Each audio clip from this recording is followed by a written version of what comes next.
Hello dear student, आप लोग के बीच में हम फिर उपस्थित हैं गॉस के प्रमेय तथा वैद्युत फ्लक्स लेसन को लेकर।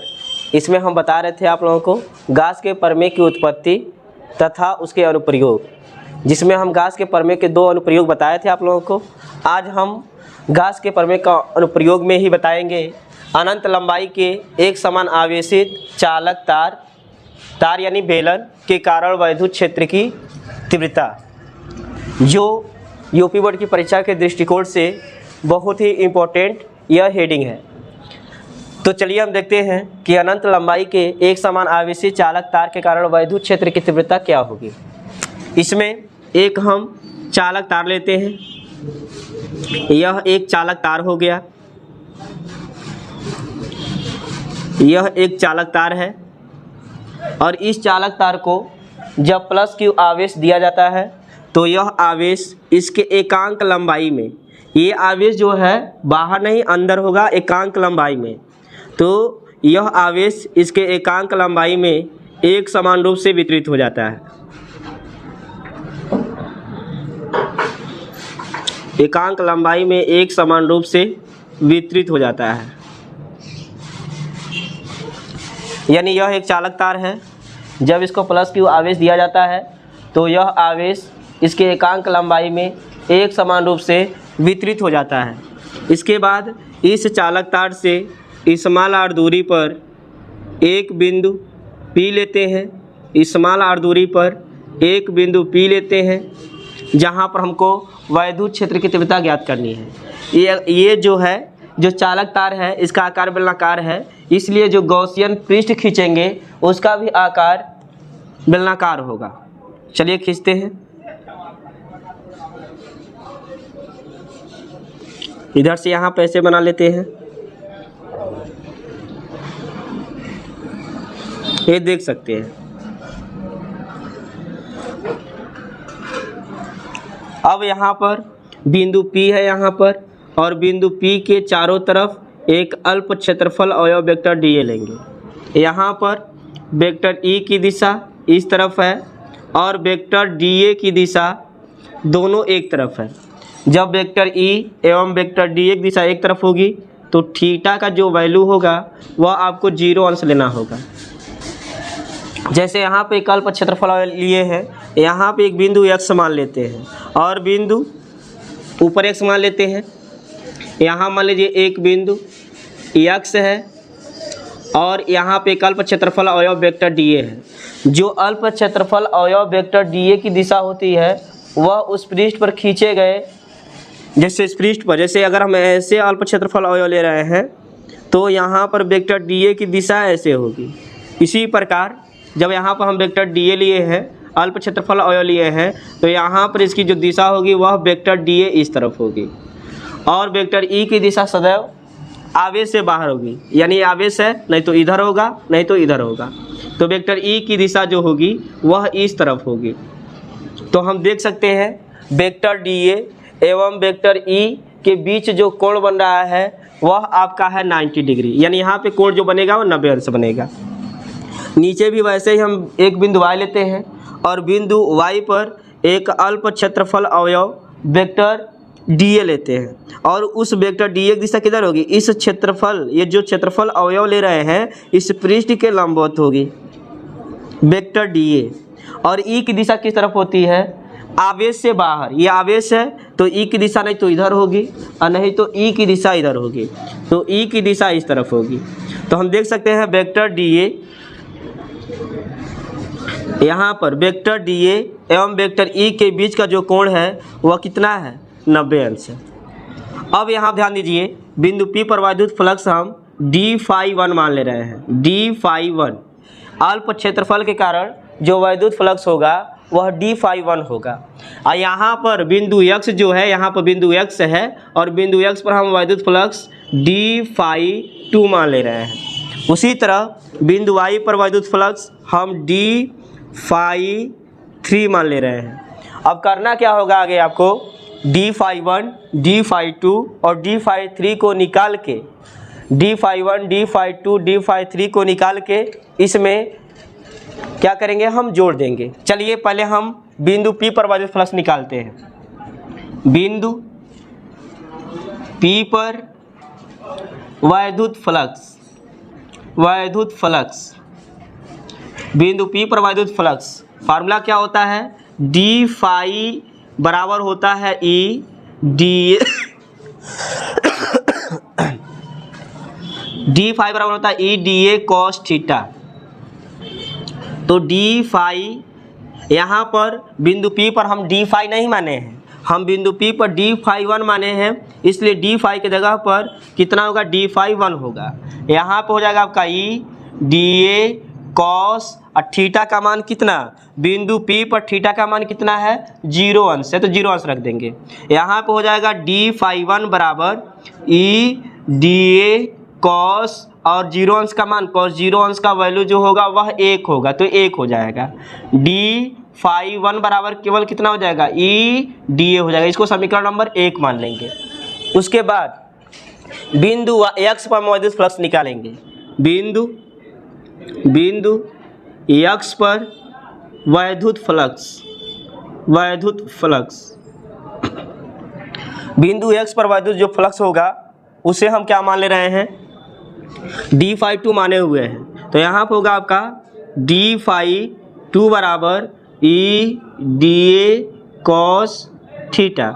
तो डी फाई 2 बराबर E D A cos theta, और थीटा का मान बिंदु x पर कितना है, थीटा का मान कितना है, 90 अंश। तो यहाँ पर हो जाएगा कॉस 90 अंश।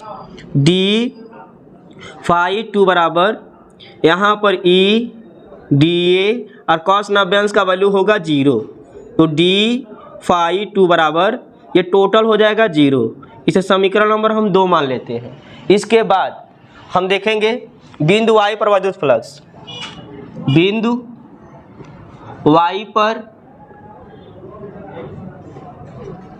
वैद्युत फ्लक्स बिंदु y पर वैद्युत फ्लक्स जो होगा वह हम देख सकते हैं, यहाँ पर डी फाई 3 है।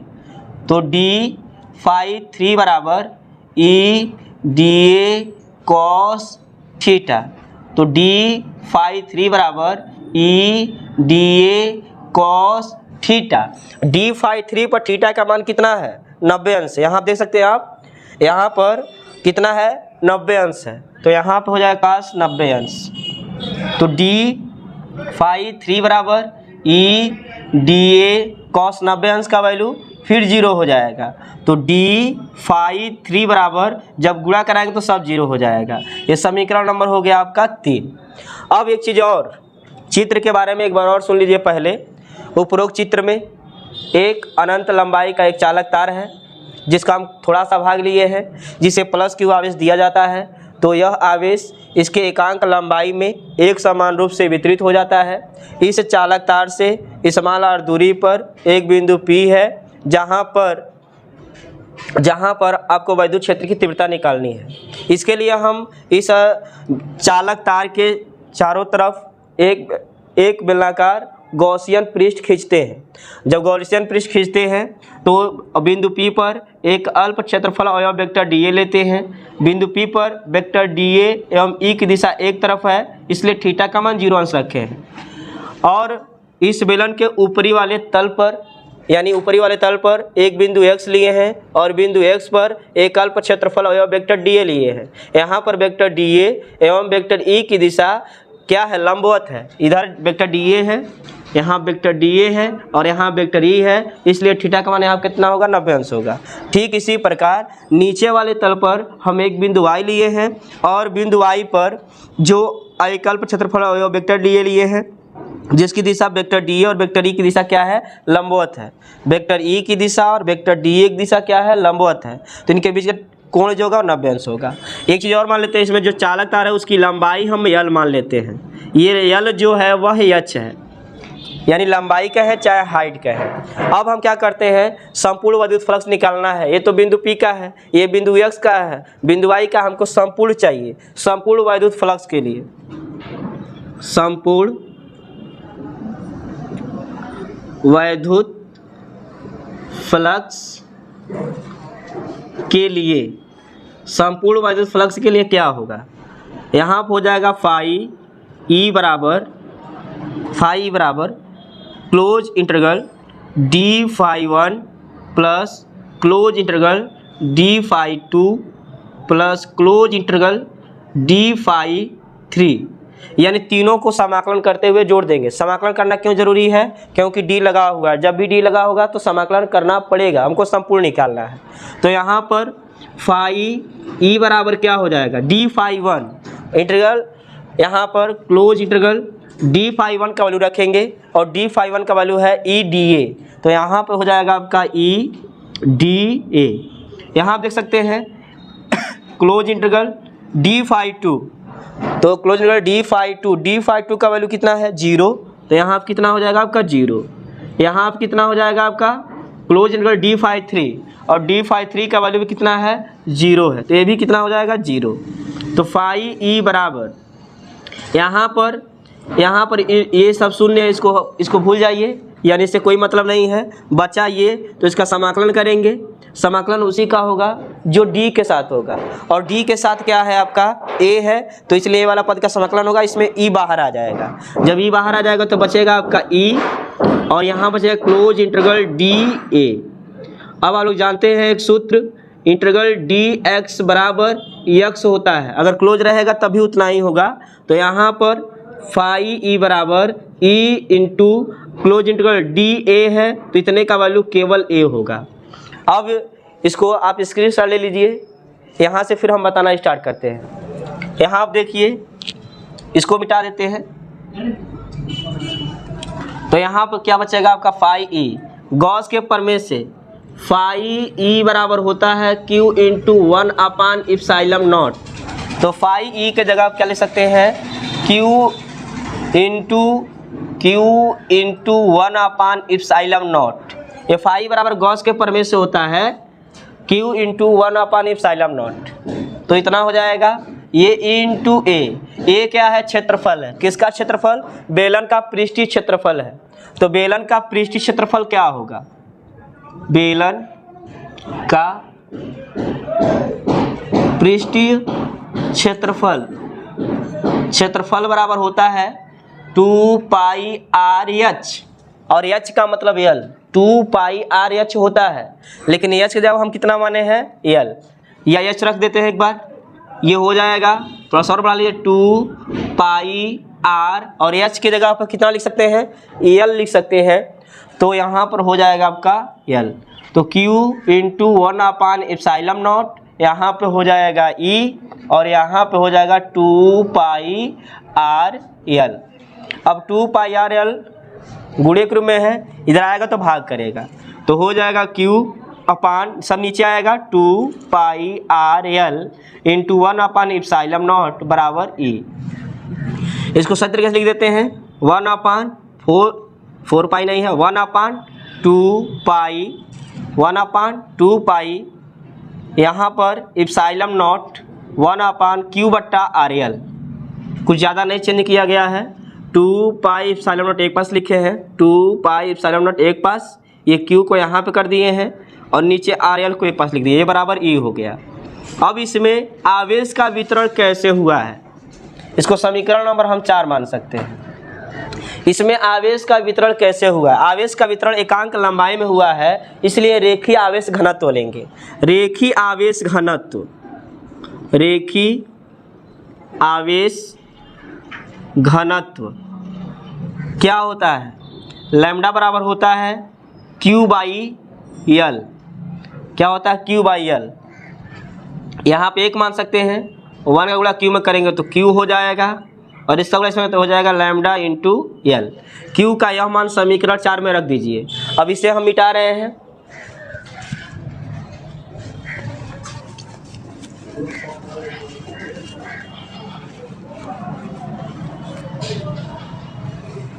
यहाँ पर q का यह मान